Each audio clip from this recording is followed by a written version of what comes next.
Halo sobat, jumpa lagi. Melanjutkan kisah Krisna Kosasra dan Sapu Inten. Kali ini dalam episode kehadiran rombongan orang berkuda. Selamat menikmati. Salam Daya.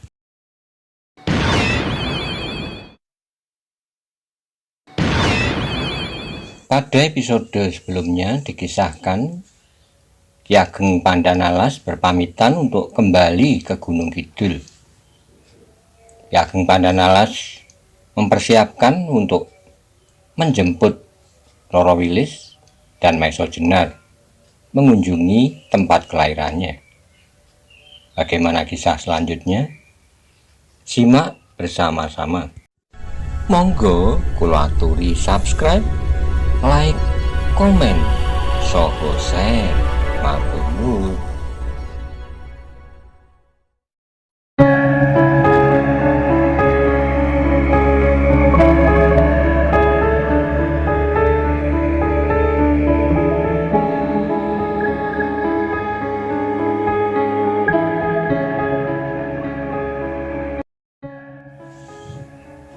Karebet kemudian berjalan meninggalkan mereka.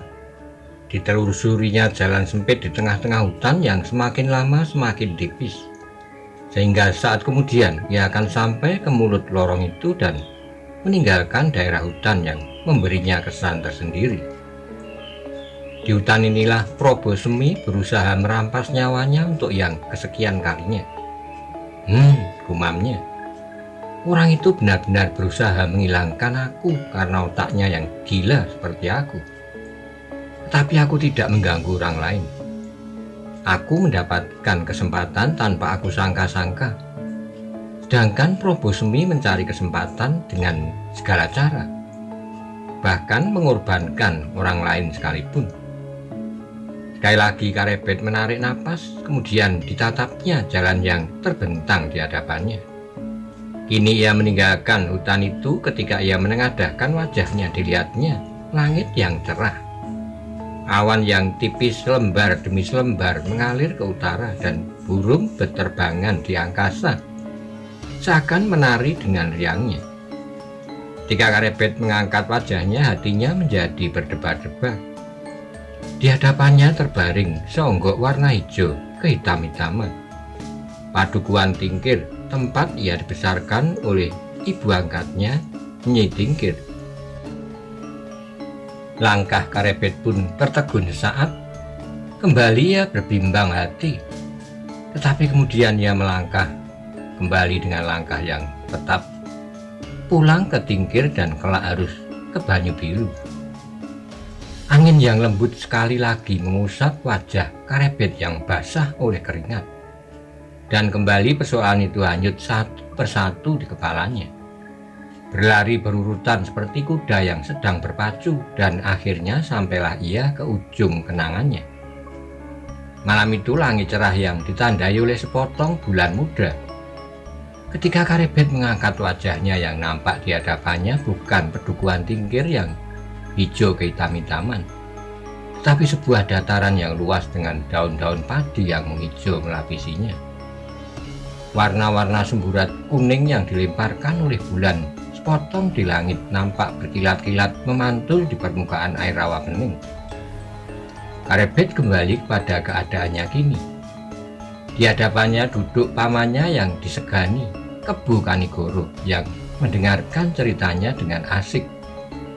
Ketika Karebet itu berhenti berbicara, maka Kebu Kanigoro itu menarik napas panjang sekali, dan terdengarlah ia bergumam, "Bukan main. Itulah sebabnya maka peninggalmu timbullah berbagai cerita mengenai dirimu." Karebet tidak menjawab. Ditundukkannya kepalanya dalam-dalam, dan malam semakin dingin karena angin pegunungan. "Dari mana kau tahu sedemikian banyak cerita tentang dirimu yang kau alami dan tidak kau alami?" Dengan kepala masih tertunduk, Karebet menjawab, "Sebagian aku alami langsung, sedangkan sebagian aku dengar dari seorang sahabat yang dapat dipercaya." Siapakah orang itu? Sambiroto. Sambiroto? Yang kau katakan mencegatmu di hutan dekat Tingkir itu? Ya, ternyata ia telah menyesali perbuatannya, karena itu berusaha mencari kebenaran tentang diriku. Aku tidak tahu apa saja yang sudah dilakukannya.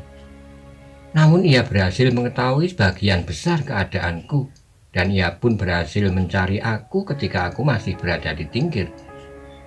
Hanya orang itu?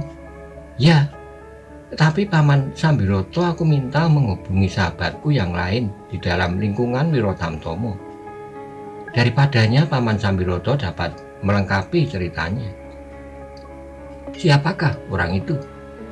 Sontopati, Kakang Sontopati, seorang lurah Wirotamtomo juga.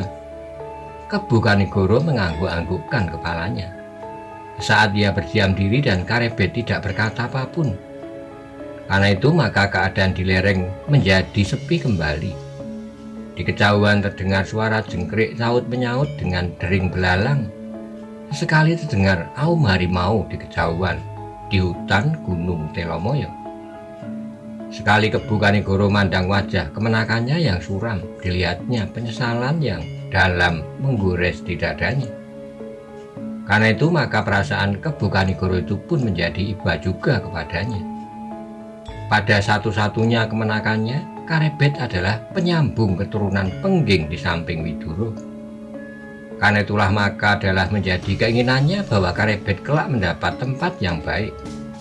Sebagai seorang cucu Handayaningrat, maka adalah wajar apabila Karebet tidak saja menjadi seorang buangan dan sekedar lurah Wirotamtomo. Geram Kebu Kanigoro di dalam hatinya. Trenggono ternyata dapat dipengaruhi oleh orang-orang seperti Probo Semi. Tiba-tiba terbesitlah sesuatu di kepala Kebu Kanigoro. Karebet adalah kemenakannya, nasib Karebet di hari kemudian akan menentukan darah keturunan Pengging. Kalau Karebet itu akan hancur menjadi debu di pembuangan, maka darah Pengging akan kering seperti lautan yang kering. Betapapun agungnya lautan itu di hari-hari lampau, namun apabila kemudian telah kering dibakar terik matahari, maka keagungan airnya pasti akan dilupakan orang. Demikianlah kalau Karebet itu benar-benar akan lenyap dari percaturan pemerintahan Demak, maka daerah Pangeran Handayaningrat untuk selamanya tidak akan dapat mengharapkan Widuri untuk merebut tempat itu. Sebab mau tidak mau ia melihat hubungan yang akrab antara putrinya itu dengan Aryo Saloko. Meskipun Aryo Saloko bukan darah yang tetes dari istana, namun ia bangga atas anak muda itu. Anak muda yang menyadari keadaannya, menyadari tanggung jawabnya. Dan ia puas dengan keadaan putrinya, asalkan kelak ia merasa bahagia. Apabila putrinya itu sejak kecilnya sama sekali tidak pernah mengenyam kehidupan istana. Karena itu maka apa yang dicapainya itu benar-benar telah memberinya kebahagiaan. Baru beberapa waktu kemudian Kebu Kanigoro itu berkata, Karebet, jangan tinggalkan Banyu Biru tanpa izinku. Mungkin ada beberapa cara yang dapat ditempuh supaya Sultan Trenggono itu memaafkan kesalahanmu. Karebet menganggukkan kepalanya sambil menjawab, baik Paman, aku akan tinggal di Banyu Biru sampai Paman memerintahkan aku berbuat lain. Kembali mereka terlempar dalam kesenyapan dan kembali suara jengkrik bersaut-sautan dengan desir angin dedaunan. Awan yang putih segumpal hanyut di wajah bulan kuning pucat. Saat kemudian barulah Kebu Kanigoro berkata, Karebet, alangkah bodohnya engkau. Mengapa engkau sampai terpancing dalam pertempuran melawan Sultan Trenggono? Aku tidak mengenal Paman. Sultan menggunakan tutup wajah dari ikat kepalanya. Dan Sultan sama sekali tidak mempergunakan tanda-tanda kebesarannya. Apakah kau tidak mampu melihat ciri-ciri gerak Baginda? Tidak Paman. Aku lebih baik tidak menyangka bahwa aku berhadapan dengan Baginda. Karena Baginda mempergunakan aji welut putih. Mengapa dengan aji welut putih? Bukankah aji itu biasa dipergunakan oleh orang-orang jahat yang berusaha melepaskan diri dari kejaran? Kebu Kanigoro mengangguk-angguk, tetapi katanya, Baginda mengenal 1000 macam ilmu, dari yang paling jahat sampai yang paling baik. Aku kurang menyadari itu, Paman. Mungkin Baginda sengaja mempergunakan Aji Wurut Putih untuk lebih mengaburkan anggapanku terhadap orang yang tertutup wajahnya itu. Kebu Kanigoro mengerutkan keningnya, namun tiba-tiba ia berkata, "Jangan kambuh lagi, Karebet. Kalau kau meninggalkan Banyu Biru tanpa setauku, aku tidak akan mencampuri lagi segenap persoalanmu." "Baik, Paman," jawab Karebet.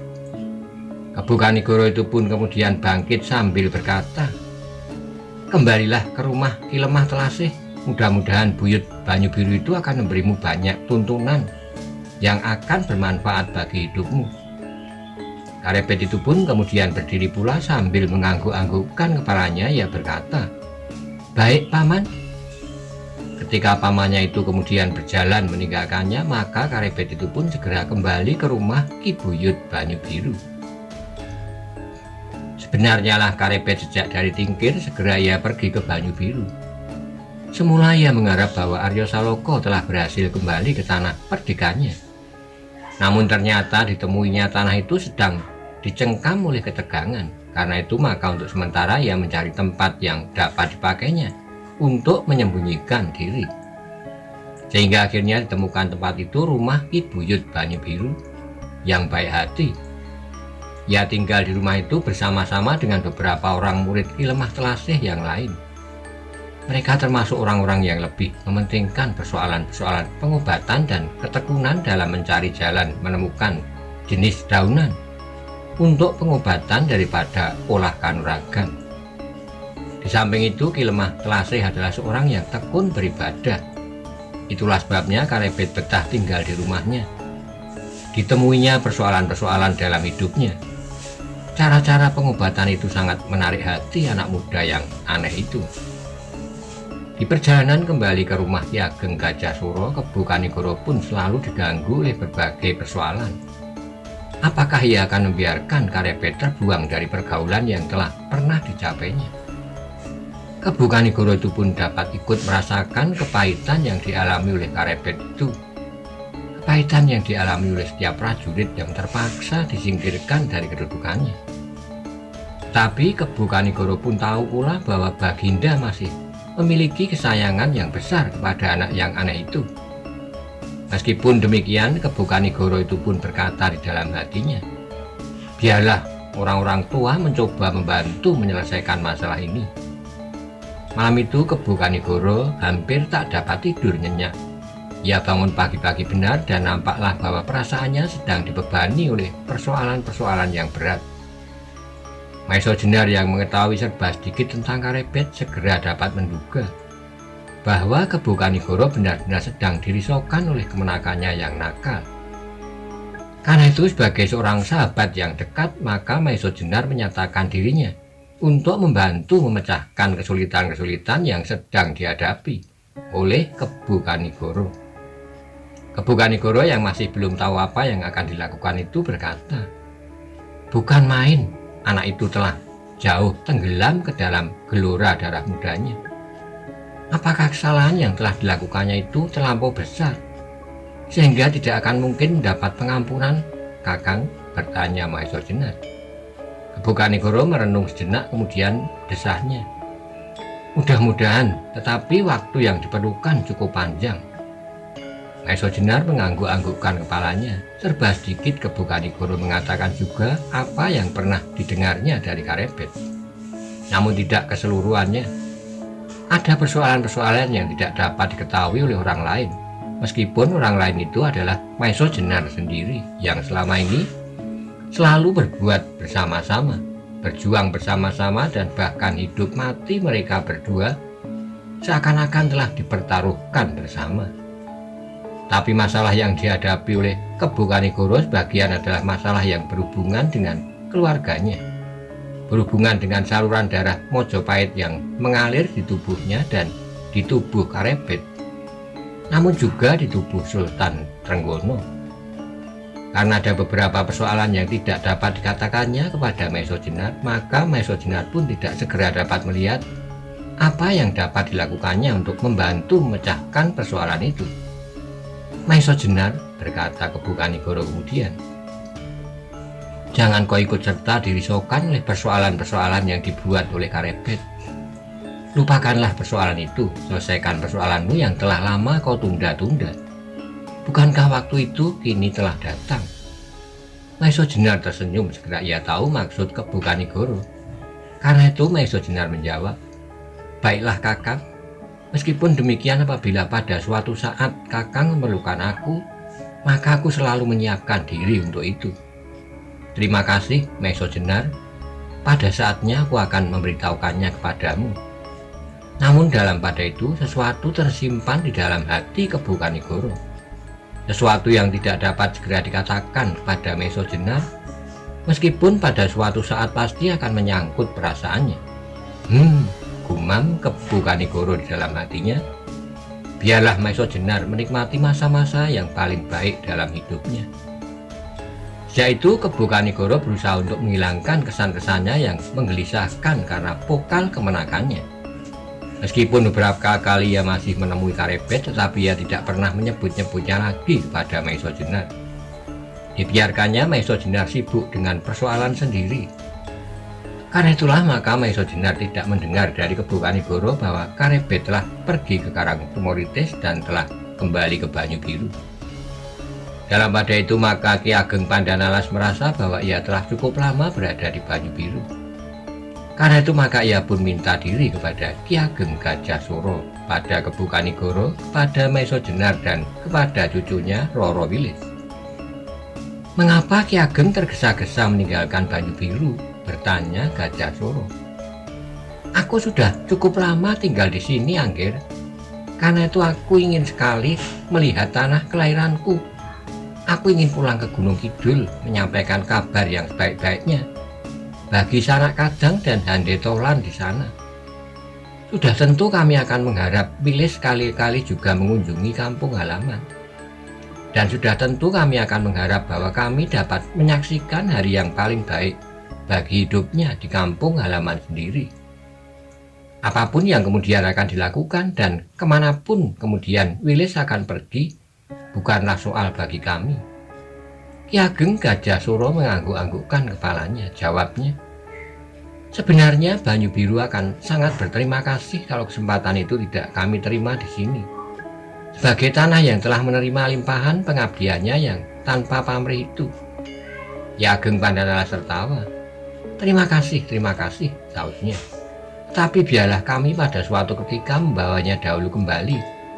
Kami ingin memperkenalkan Angger Maiso Jenar kepada Sanak Kadang serta sahabat-sahabat kami. Maiso Jenar mengangguk-anggukkan kepalanya, katanya, Ki Ageng, kami akan datang setiap saat. Aku akan bergembira untuk melihat tanah tempat kelahiran Wilis. Dan aku akan bergembira untuk dapat mengenal Sanak Kadang di tanah itu.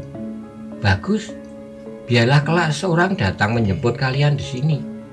Begitu aku sampai di Gunung Kidul, begitu aku minta seseorang menjemput kalian, supaya kalian tidak usah mencari-cari jalan. Meskipun seandainya kalian tidak melewati hutan Mentao, kalian sudah tidak akan bertemu lagi dengan Lowoiju ataupun Pasing Singan yang satu itu. Seandainya demikian pun maka Angger Maiso Jenar sudah pasti tidak akan takut.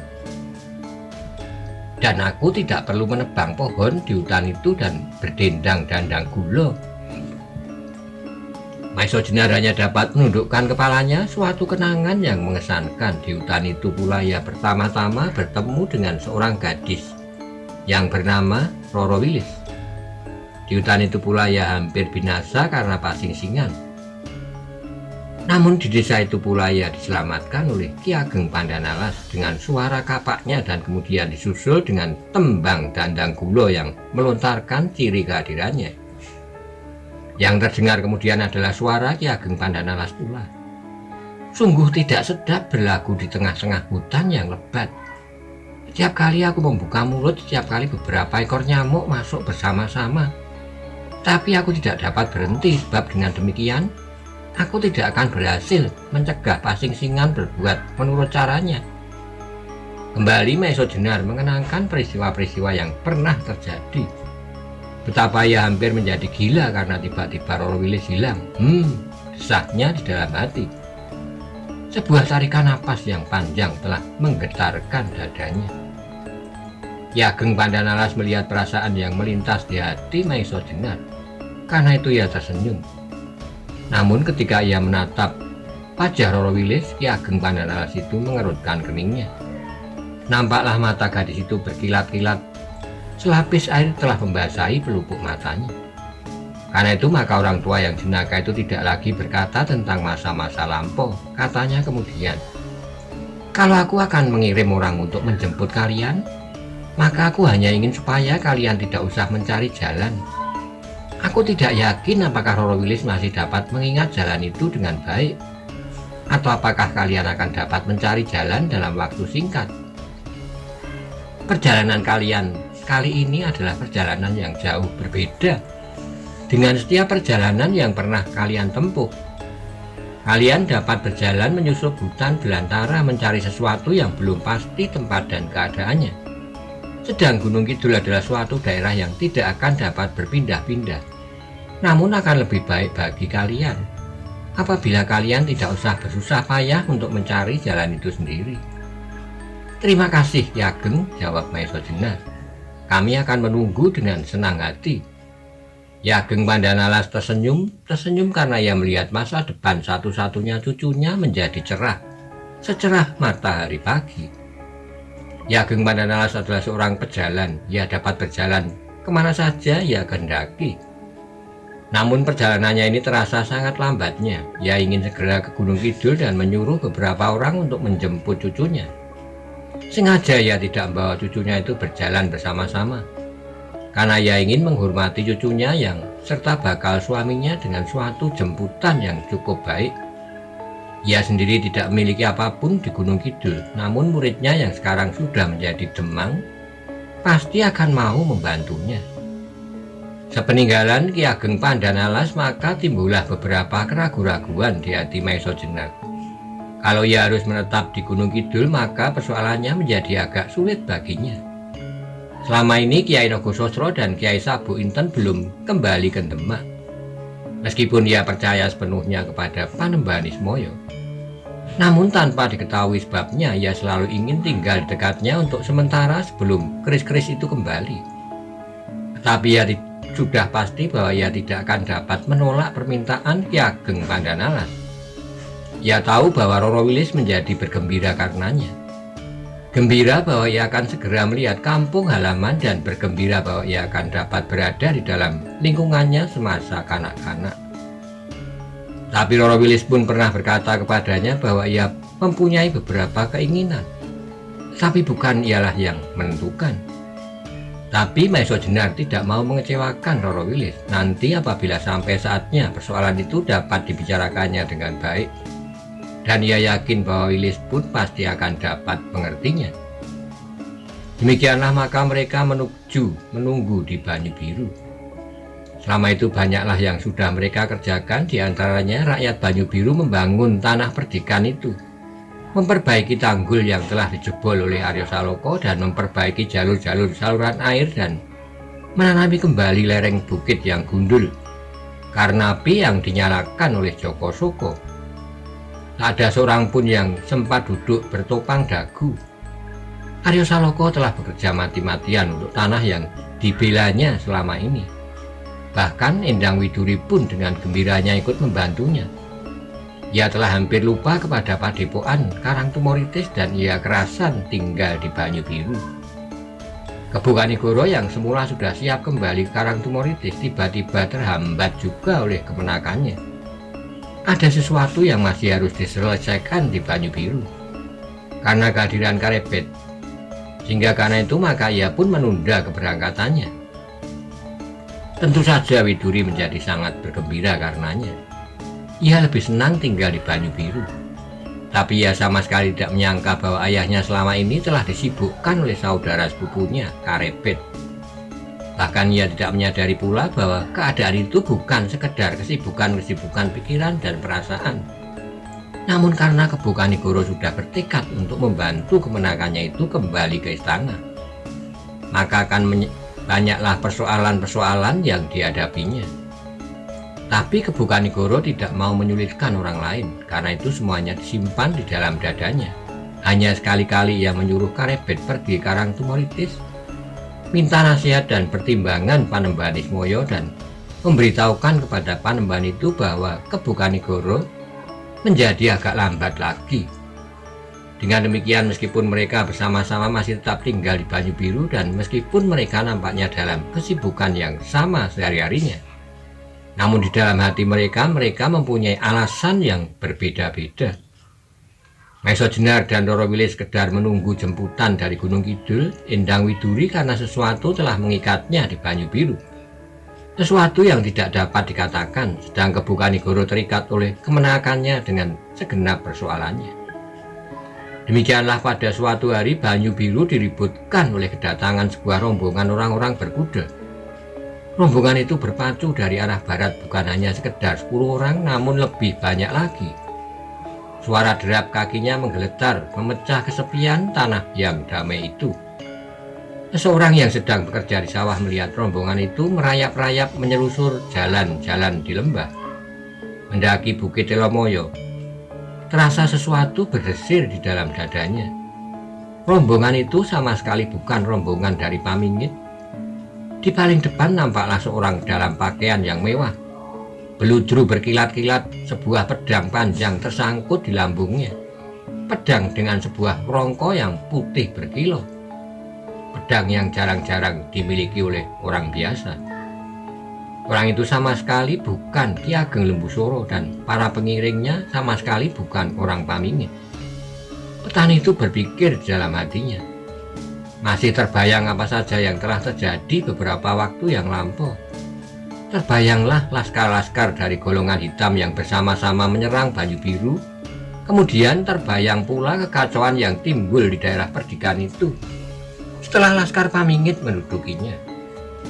Tapi petani itu tidak tahu apa yang akan dilakukan untuk mengetahui siapakah para pendatang itu. Karena itu maka segera ia berlari pulang dan menyampaikan apa yang dilihatnya kepada anaknya. Bapak melihat rombongan itu sebenarnya.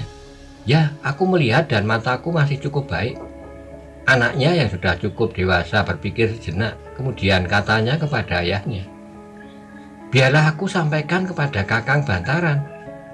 Anaknya tidak menunggu jawaban ayahnya. Cepat-cepat dia berlari ke kandang, melepaskan kudanya dan dipacunya ke rumah Bantaran. Mendengar laporan itu, Bantaran mengerutkan keningnya, kemudian katanya, apakah tidak ada tanda-tanda pada mereka itu? Aku tidak tahu, jawab anak muda itu. Marilah ikut aku, taut Bantaran. Keduanya kemudian memacu kuda mereka mendaki tebing yang menghadap ke barat. Sebenarnya lah mereka melihat serombongan orang-orang berkuda sudah semakin dekat. Serombongan orang-orang berkuda yang lengkap dengan senjata-senjata mereka. 20 orang kira-kira, gumam Bantaran. Apakah maksud mereka? Bertanya anak petani itu. Bantaran menggeleng jawabnya. Apapun maksud mereka, tetapi mereka aku kira tidak akan berbuat kerusuhan di sini. Mereka datang di siang hari lewat jalan yang sewajarnya dan hanya 20 orang. Meskipun demikian, datanglah ke gardu penjagaan pertama. Beritahukan bahwa ada serombongan orang berkuda akan lewat. Bentar lagi aku akan datang ke gardu itu.